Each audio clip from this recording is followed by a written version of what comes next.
Hello दोस्तों।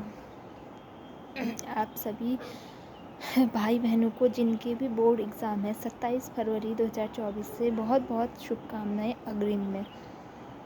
अब आप घबराइए नहीं, क्योंकि यह अंतिम 6 से 7 दिनों का समय बचा हुआ है आपके पास। तो आप घबराएं ना और एक संतुलित मानसिकता के साथ अपने पेपर दीजिए। यह कोई इतनी कठिन पड़ाव नहीं है। मैंने यह अपने पहले वीडियो में भी बताया है आप लोगों को। और आप लोग कृपया ध्यान से घबराएं ना और डरें भी ना। ये कोई इतनी बड़ी श्रेणी नहीं है। आपने जो पढ़ा है बस उसको ही पढ़ें, नया कुछ भी ना पढ़ें। और अपने एडमिट कार्ड डाउनलोड कर लीजिए और अपने निर्धारित समय पे अपने स्कूल जहाँ आपकी सीटें लगी हुई हैं, जहाँ आपका एग्ज़ामिनेशन सेंटर, आप वहाँ चले जाइए और आराम से शांत मन से एग्ज़ाम दीजिए। घबराइए ना। यह सबसे मेन बात है। बहुत सारे बच्चों को आता है क्वेश्चन, लेकिन वो हड़बड़ाहट में वो क्वेश्चन गलत कर देते हैं। घबराहट जो होती है वो उनके अंदर इतनी हावी हो जाती है कि वो आने वाले क्वेश्चन को भी गलत कर देते हैं। और अपनी स्पीड को मेंटेन रखते हुए आप अपने पेपर दीजिए और बहुत अच्छे से मैं आशा करती हूँ कि आपके पेपर बहुत अच्छे होंगे और अच्छे मार्क्स गेन करके आप आगे की तैयारी में जुट जाएंगे। तो इसीलिए आप घबराए नहीं। अब ये 7 दिनों में कुछ भी नहीं होने वाला है।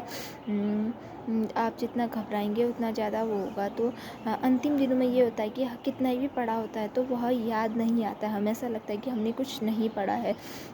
तो इसीलिए आप जो आपने पुरानी चीज़ें पढ़ी हुई हैं, जो मोस्ट इम्पोर्टेंट टॉपिक हैं, उस पर ही फोकस कीजिए और उन्हें ही पढ़िए और अपने एग्जामिनेशन सेंटर पे चले जाइए। इसी के साथ 2 पंक्तियाँ। यह जीवन का प्रथम पड़ाव है। यह जीवन का प्रथम पड़ाव है शिक्षा के क्षेत्र में। यह जीवन का प्रथम पड़ाव है शिक्षा के क्षेत्र में।